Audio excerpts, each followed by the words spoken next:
Hey, folks, this is Rob Walden. Welcome back to Fireside 42. Tony, how are you?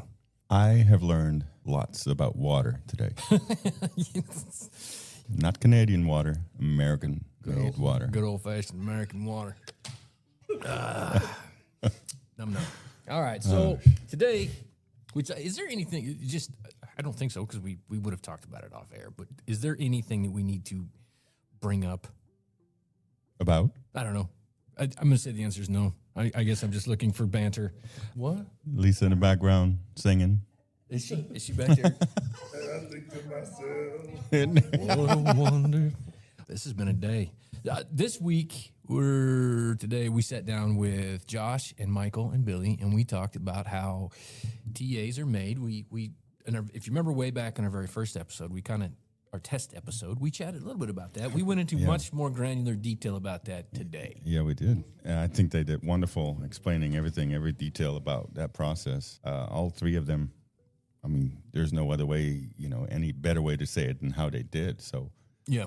I think it's important to point out, though, that I think based on all of the interviews that we've done and all of the people that I've talked to, I think we could have replaced any one of these with anybody else in the bargaining committee and had just as good a discussion about how this. You guys are. What I'm saying is, you guys are all very good at this point. Everybody in our subcommittee has had some kind of involvement with that process, be it a leader or anything like that in a subcommittee.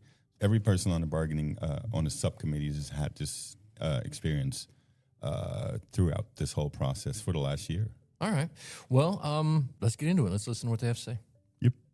Hey, everybody. Welcome back to Fireside 42. I'm your host, Rob Walden. I'm with Josh. Hi, Josh. Hey, Robert. How's it going? Pretty good. I'm with Michael. Hi, Michael. Hi, Robert. What the fuck was that? That was weak, man. It's because I sound super loud in my head. All right. You gotta practice just talking the mic a little bit. Quit sitting there all quiet. This is going to be a show. Hi, Billy. Hey, Rob. How you doing? I'm all right. How are you? I'm doing excellent. Okay, so today we're talking about how contracts get made, essentially, right? That's what you guys want to chat about? That's what we're gonna try to. Yeah. Let's talk about the actual bargaining process. What does that look like? Okay, so we start with the surveys that everybody did in the plant before we started bargaining. And those surveys are what created the demand list or the book. And from the demand book, we wrote our language for those demands. And from there, we bargained. We went into subcommittees and we proposed our language. The company would either accept it as is, which was very, very few, or they would send language back with most of it struck out and really couldn't explain their position. But it was a back and forth with language control. And eventually, when both sides were equally happy, it seemed, we would get a tentative agreement on a piece of language. And that's a really oversimplification of the process, but that is kind of how it works. Yeah, what Michael said was exactly correct there. We started out with membership surveys, and whatever people sent in became the basis for where we went. Some of those things we knew needed a little bit of fleshing out. If somebody said lease car, it's like, okay, well, what does that mean? We need to get into that more. If they said healthcare, it's like, well, is it the cost? Is it the coverage? What is it? So we had to kind of go down that road and figure out what was meant by what was said. So sometimes you'd have one thing that looked fairly simple that would end up getting split into 6 different things. Then we would start looking at, okay, how do unionized shops handle these issues through the course of negotiation? And, sometimes we'd find out, they already have something like that. All right, so we have a whole bunch of demands, a whole bunch of wishes, and you guys had to consolidate them, clarify them. We had raw, I don't even know, it was several thousand. And we had to figure out, okay, these are similar enough to be grouped together, or this one had to be split apart, depending on how it went. And we wound up with the demand log, which is about 800 long. That's what Christina mentioned at the all team. We started with 800 initial demands. That was what we presented the company. And to be clear, a demand is not necessarily fleshed out. A lot of times it's just a bullet point with a very specific, simple ask. And what'll happen is, let's say, we present that to the company, they ask a few questions to make sure they understand what we're seeking here. And then after discussions back and forth, they go, oh, that's reasonable, or oh, that's doable. So they go, yeah. but just saying yes does not answer the full question. So let's say we're creating a legal document. Rob, you want a bottle of water. And I'm going to say, okay, you can have a bottle of water, but what size, what type, what brand? Do you want it cold? Do you want it warm? Do you want it heated up with tea in it? Like, there's a whole bunch of different ways that bottle of water could come to you. Right. That's where the language comes in, where we have to sit down and discuss, like, okay, this is what the thing needs to say. You know, we need to break down the details of who gets the water and what condition it arrives in, what is a timely way to get the water, and then what do we do if somebody doesn't get the water they were promised. I think you sort of bring up an unanswered question. We get these offers from Christina, and we'll see it on social media, and we'll hear it on the floor from time to time. People are like, I don't know why we can't just sign this offer. Why don't you just put this offer on the floor to vote? And the reason is because there is no contract. Like, even if in theory we were to concede to everything that they're offering us, we're like, okay, we'll take that. There still is not contractual language written down in a form that we can ratify. So you're still going to have to sit down with them and bargain the language. So even if we did theoretically take what it is that they're offering, there isn't a contract to ratify yet. Well, Correct. for clarification, there are over 300 demands that do have contract language with them. We would be bringing that for ratification. We wouldn't be bringing the things that Christina was talking about in the all-team meeting to ratification because we don't have language on. We are still missing language on some of the key principles that she uses for optics in meetings and her videos. And, you know, when she's able to put out that we have a 4K ratification bonus, and then they're enhancing our profit share by 8% with our attendance bonus, but there's no language, it's really not real, and it's kind of false advertising in a sense. Yeah, because you got to think, you know, we settled on that rat bonus, what was it, a month ago? Yeah, it would have been, I think, the July 19th or something like that. July I 18th think or it 19th, was. And we've gone back and forth several times to try to get that ironed out as best as possible. And, you know, we just kept seeing, okay, well, we need to change it to fit this, or they didn't want certain people to get it. And we were like, no, if they can vote to ratify, they should get it. You know, we go around the world. And as of like right now, while we're sitting here, it's not finished. It is not settled. Those details are not put to bed yet. So, yeah, is what you're saying. If we were to vote on whatever we have at this point, that's not part of it. That's not included. Okay, let's zoom in a little bit. Okay, so right before we started, Michael and I were talking just a little bit, and he brought up something I thought was really interesting. So you have main table discussions and side table discussions. Well, subcommittee. Subcommittee. All right, explain to me what's the difference and what gets decided to be on the main table and what gets decided in subcommittees, and who gets to decide that, and what happens in each of those? Well, main table discussions are your high economic impact discussions. So that's going to be our general wage increases. That's going to be the ratification bonus. That's going to be our health insurance. That's going to be our 401k. That's going to be additional time off because that has a large economic impact to the plant. And then in our subcommittee levels, like our grievance procedure, that's something that's standard in the contract. You work out the details. That doesn't have an economic impact. There's a miscellaneous subcommittee, and in miscellaneous, there was something about adding additional fans and areas for better airflows. That's not a large economic impact. So when you think of main table discussions, you think high value. When you think of a subcommittee, you think of things that could be settled between us, the workers, and you don't need additional people in to make those decisions. You know, you just got to come up with agreed upon language. And if I need to rephrase that, I can, because I feel like I fucked that up. You're fine. No, but to be clear, then, so the 300 pages that we got, the 90% of whatever it is, that's all been taken care of, not at the main table. That's all subcommittee. Some of it was main table, some of it wasn't. So almost everything started in the subcommittee, except for general wages. We even had a profit sharing subcommittee. We had healthcare in a subcommittee, all those different things. And sometimes what happened is you got to a point where, all right, I've gone through everything I could possibly go through in this subcommittee about this. There's no more room to move here because the people at that table can't make that decision. So it goes to the main table. And that was one of the ways we closed a lot of subcommittees out, was we had different things that might have a dollar amount attached to it. And what we would do is highlight it to come back to it. Be like, okay, so the dollar amount is what needs to be figured out at the main table, but the structure, the rules, whatever, we figure that out here. So a lot of it started in subcommittee and went to main table. And like job security, that became main table, and now it's back in subcommittee, and that's where we're negotiating it currently. So what happens at main table? I'm curious. You guys just sit across from each other and yell at each other? No. Sometimes. It's very formal. It's not really like that. There's decorum to it. There's respect between the sides to a certain extent, but it's simply we present the whole bargaining committee for UAW, for the workers and international staff, present our main table demands to the company. They're sitting over there. Their whole bargaining team is sitting over there. We present it to them. We explain, hey, this is why we're asking for that. Now, vice versa, they're supposed to be presenting to us and being able to explain when we ask questions. That's a completely different topic. But that's how the main tables go. We present all of our main table issues. We present it to them. They ask questions. We explain it. We go our separate ways. You know, the company, I think the last one, it took 20-something days to get a response back from the company. Yeah. And most of the time we respond in less than a week. This one, we've been bargaining the job security, so it's taken us a little bit. We've been talking about that.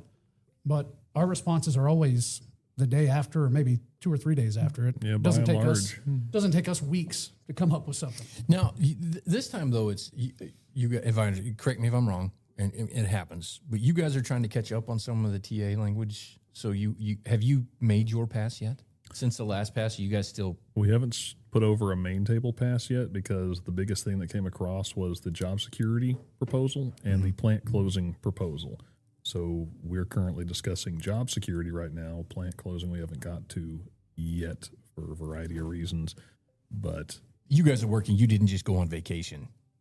We're up here bargaining the contract, but we still have stuff that we do outside of here as well. yeah, so like last week, it was all job security type stuff. If we weren't in the meeting with the company, which really was about an hour a day, but the rest of the time we're sitting here going back and forth, trying different permutations of language and things like that to make sure it works. And then whatever we do, because we do represent the whole plant, we try to get that in front of as many people on the committee as possible so that we can go, hey, what are your thoughts here? You know, I want to make sure I say, hey, Billy, how does this read to you? Does this seem like it covers it? Michael, does this match your experience where you were? Or, hey, Angel, you were in a union plant before. I need your input on this. Is this how they did it? And then other times you're sitting there reading, you know, what Big Three language is. I got the copy of the Ford contract over there, and that's a really useful way to see, okay, this is how they handle it. Does that work for us? Can I borrow some of that to make it fit? There's a variety of ways to try to make that thing go, you know. Billy? And talking about this, it kind of pivots back to the when does TA become a language? Just like Josh is talking about, bringing it back, presenting it to the committee. Now, in order for any of these TA proposals, or any of these proposals to become actual TA language, it has to be presented in front of the whole bargaining committee, so all 20 people here, and we have to have unanimous decision. It's not, hey, 3 people are holding this up, or people are just purposely trying to delay. No, it takes a unanimous decision by the bargaining committee. That way, everyone's voice is heard. That way, everyone has their input, every area, because that's something I heard. Every area now has input on it through this bargaining process because we've elected people from every area. And since it takes everyone's signature to become language, everyone is duly represented. So before it becomes language, the whole bargaining committee has to be present, has to be presented to them. Any questions that need to be asked, any discussion. And after that, then we'll put it for a vote and see how it shakes out. Yeah. But everyone is more than welcome to have the right to say their piece, to have their voice heard. This is all of us coming together. Yeah, And that's I how know we make those decisions. Yeah, we got a question the other day, like, is it by majority or is it unanimous? And it's like, it's unanimous. Like, every single TA we've got has 20 signatures on it. And what's interesting is our side, we need the 20 people that work in the plant to sign off on it. The company only has 2. Whatever people were negotiating the language that were authorized to make the decision, the judgment call, whatever, they're the ones that put their 2 initials there. But on the other side of that sheet of paper, it's 20 of ours. And let me say this real quick, because I know we get mixed up with our jargon and stuff like that. When you hear us saying TA, that's short for tentative agreement. Right. You know, just so we're clear on that. You guys, we've covered this in multiple podcasts. You guys have written the vast majority of the language. Yeah. Okay, so given the company the most benefit of the doubt, okay, let's just do a hypothetical. I want a bottle of water. I want it to be X brand. I want it to be 16 ounces. I want it to come in a recycled container. And I want it to be 34 degrees Fahrenheit when you deliver it to me. Nice. Okay? We've tentatively agreed upon that. Okay? That's a refreshing proposal. Okay, so let's say I'm the bargaining committee. You guys be the company. I write that out the best I can. That's my proposed language. Right. I send it to you, and you have some objections. Right. They're No, gonna I think I know where you're going with it. They're going to object to something. Yes. Oh, absolutely. And it might not be anything in principle that I want. It may And just some be of it's the not way. malicious. It might be because your water has to come at 36 degrees because they're not capable of getting it to 34. Right. And it would be too expensive to install refrigerators that would get it to 34 or something like that. And we have to go, well, that's reasonable. Okay, so they have valid objections from time to time. Sometimes, yes. And we have to acknowledge that, right? So, okay, so they'll scratch out some language. Do they then write their own language? Yeah. Sometimes, usually. sometimes not. They'll- It could be, so sometimes it's not very productive. You think about, okay, if we both have a disagreement, but instead of talking about it, I just write a note, pass it to you, you strike out what you don't like, write what you like, and pass it back to me. We can do that all day. We can do that for months. Right. And in some cases, a year. Hello. But the other part of it is let's have something called a sidebar where it's like an informal meeting, no notes are taken or anything, and we discuss, hey, I'd like to pass this, but I'm not sure how that's going to go. What are your thoughts on that? Yeah, we're And trying. Yeah. We're trying to get a path to get there. When you're able to have open dialogue without formal meeting notes and such, you can be a little bit more free with the path on how to get there and try to build those relationships. Because even after this is all said and done, we're still going to have relationships with the people that we're bargaining with. So, yeah, that's something to point out, too, is that we give Christina a rest of shit because she's the front person for the company side. But you are not just dealing with her. You're dealing with a slew of people. Yeah. And would you say, by and large, they're well-intentioned, even if they're your opposition? I think some are. I think all of them have a job to do that puts them in a position where maybe even if they sympathize with what's being discussed, they can't show that. They wouldn't be doing their job correctly. Well, Same way, that's- like as a bargainer here, I can understand the company's position on a lot of these items we bring up, but also I'm here to represent the people on the floor. I'm here to represent the people who brought their concerns to us in the form of that survey or in conversations we've had ever since then. We have to do justice by that, even if it's something that we feel like personally, maybe I don't care about it. I mean, I don't lease a car. That's not something that's high on my radar list, but I also understand that it is for other people, and I wouldn't be doing my job if I just blew it off because it's not my thing. That's unacceptable. The other thing I'd like to say, all this water bottle talk, everyone's gotten thirsty. I was going to say, I did such a good job of selling water that Billy went up and got one. Everybody's getting hydrated now. This is good. All right, so I've written language explaining exactly what kind of water I want. I've passed it to the company. The company has objected. They've sent their language back. I've rewritten my... Well, we don't rewrite. So anything that they would strike out, and if there are any changes that need to be made, so you've given us your language, we're the company, and we've given our language back to you. And you will receive a paper copy of that language with not objections, but things that we don't agree with, and they'll be struck out, and you'll get a digital copy. So from that digital copy, anything that you want to add in, you would add in after the strikeout. And that's where sidebar discussions come in handy, where you can try to get a path to get there. And, both sides may not be happy, but that's kind of the purpose of bargaining, just happy enough. Okay, so for example, all right, in my demand, I said I wanted a case of water delivered weekly, 24 bottles of water delivered weekly. And you guys are like, well, yeah, I mean, that's a lot, right? Right out of the gate, that's a whole lot. What if we start with a 6-pack? Next year, we'll give 2 6-packs. That's the kind of thing that you guys, that's part of the bargaining? There's all kinds of ways to skin that cat, as the saying goes. Like maybe instead of bringing you 6 every week or whatever, we bring you 48 every 2 months. There's a million ways to figure out what's the right way to solve this problem. You guys call it Culligan Man or something like that. You can call it whatever you want to, as long as it gets it done. Okay. The other thing too, like what Michael was saying, is sometimes it's something that neither side is completely happy with. That's the nature of compromise, because as much as we want an agreement that takes care of, improves the lives of, and protects people on the floor, we also want something that helps the business out. We want this place to be here for a long time. We want the quality to be where it needs to be. We want the products to sell because that means jobs for people. Jobs for people means money. Like, there's no reason this can't be something that benefits both sides. Also, don't forget that a lot of what we bargain has been problem solving. I know right now the big ticket items, wages, profit sharing, healthcare and stuff, that really takes the forefront. But you have to remember, we know that there are issues inside the plant that had to be addressed and had to be rectified. We had to do our part to fix it. And that's problem solving. Hey, why aren't the lines running as efficiently as they can? Yeah. Hey, why are workers not being able to do their jobs as efficiently as possible? Do we have tool issues? Do we have part issues? Whatever that may be. I just throw that up as an example because those are all problem solving issues. How can we do this better so we can run more cars, make more money, and make sure this plant stays open so I can continue to have money in my pocket for my family?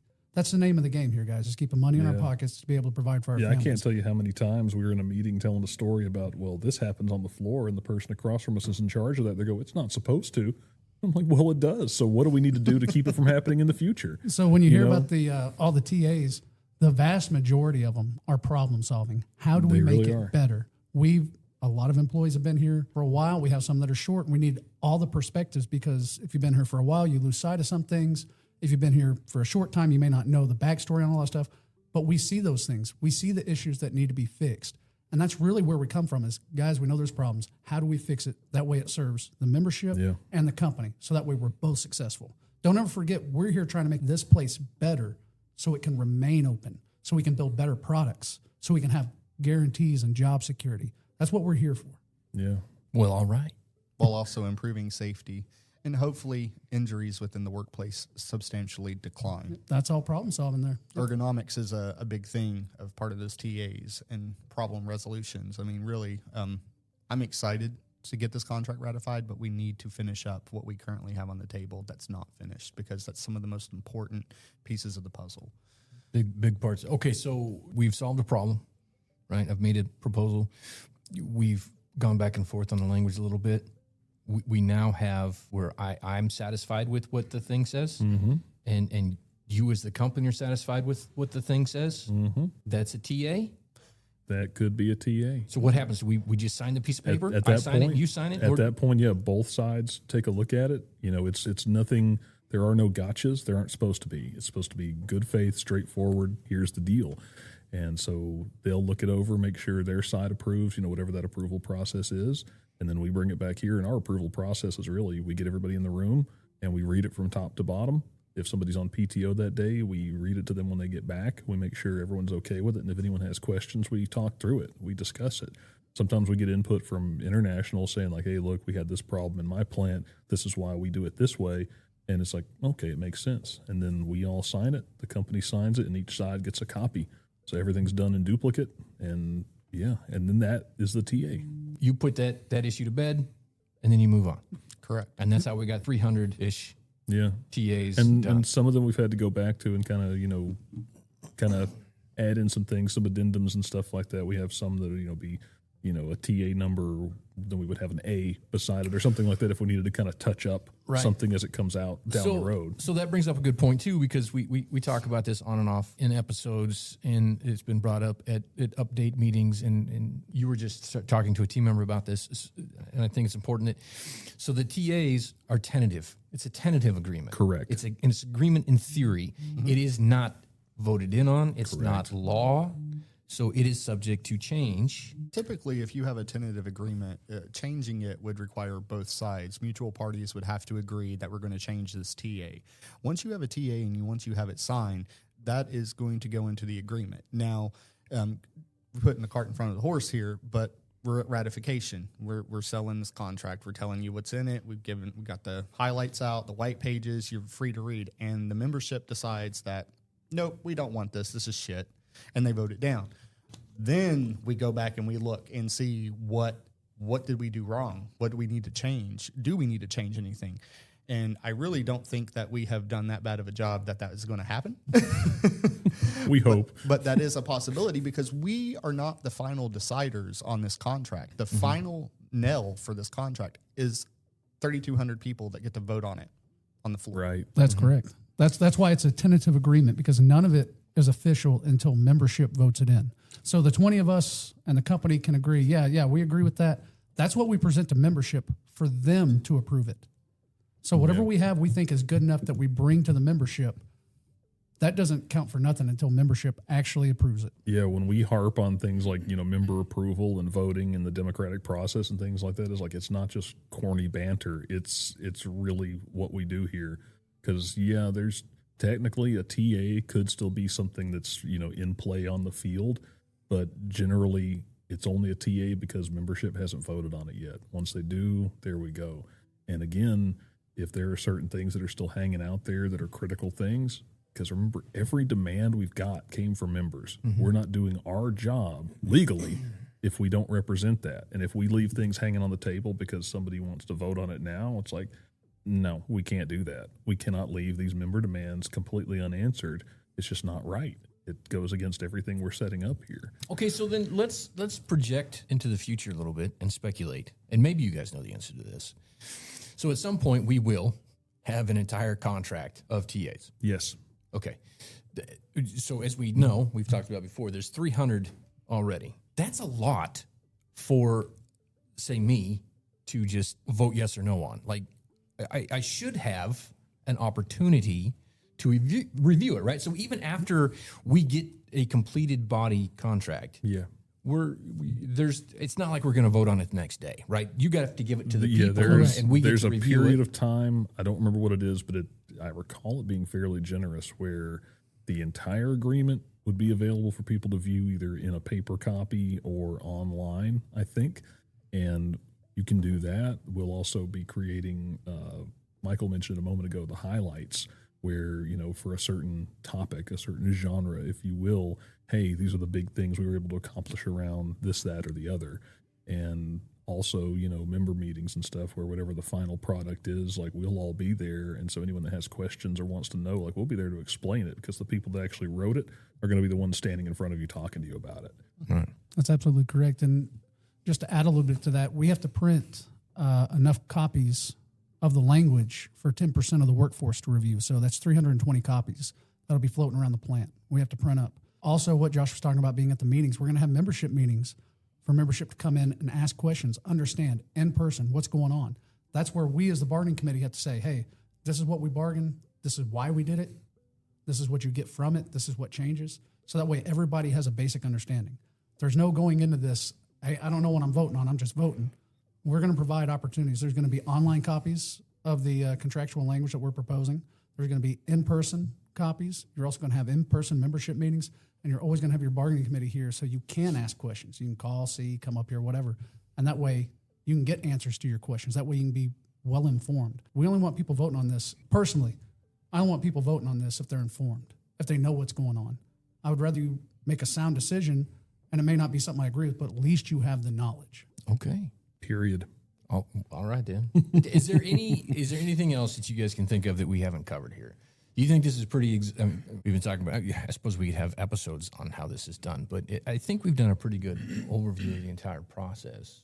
I hope so, and I also hope if if anyone listening to this has any additional questions, like, please bring them up or send you a message or something like that, because we can always come back to it and talk about it in more detail or anything like that, because we want folks to know in as much as is possible, hey, this is what's happening and this is how we do things and this is where some of this time goes. Billy? So I just want membership to know that I know people are tired of waiting. I know people are fed up with it and getting frustrated, but I want everybody to know no one from this bargaining committee is trying to hold this up.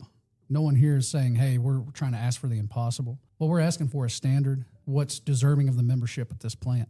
We want this contract done as well. The whole bargaining committee is ready to get this over with. Every day we don't have a contract that's money that's not in our pockets, that's not in your pockets. We want to get this wrapped up, but we're not willing to sacrifice just so we can settle.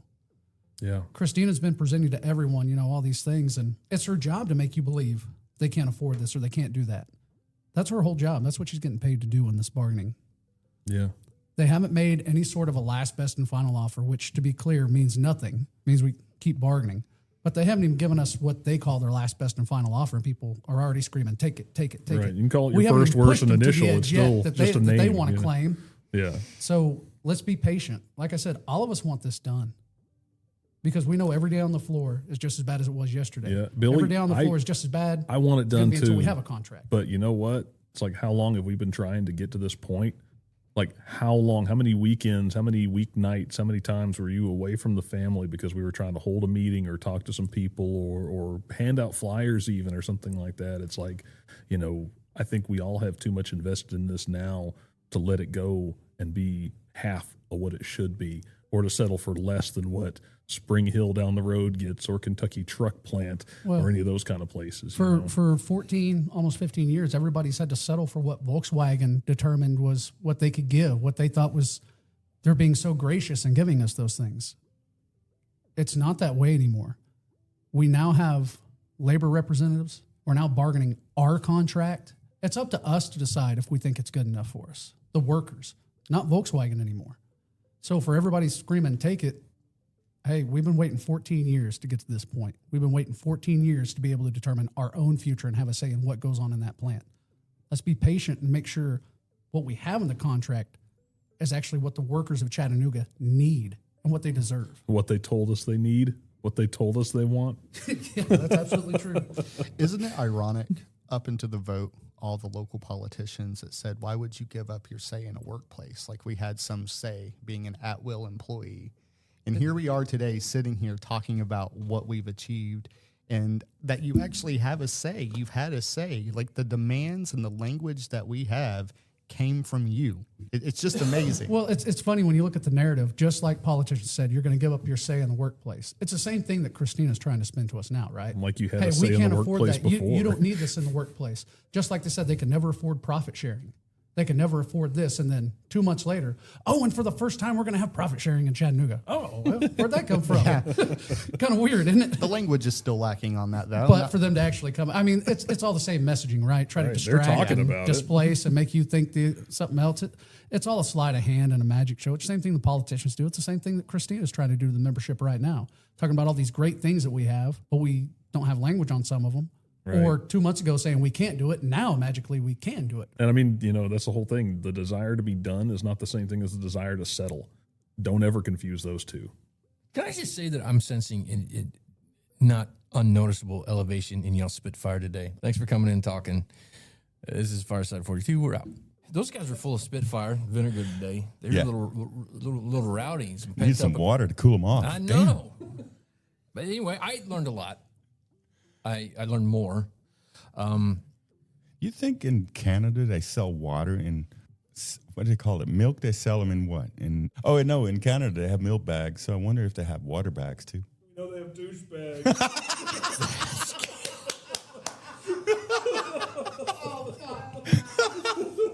I don't know if there's anything in here usable. I don't know. We talked. Yeah, so. The way I thought it would, Robert. I'm sorry.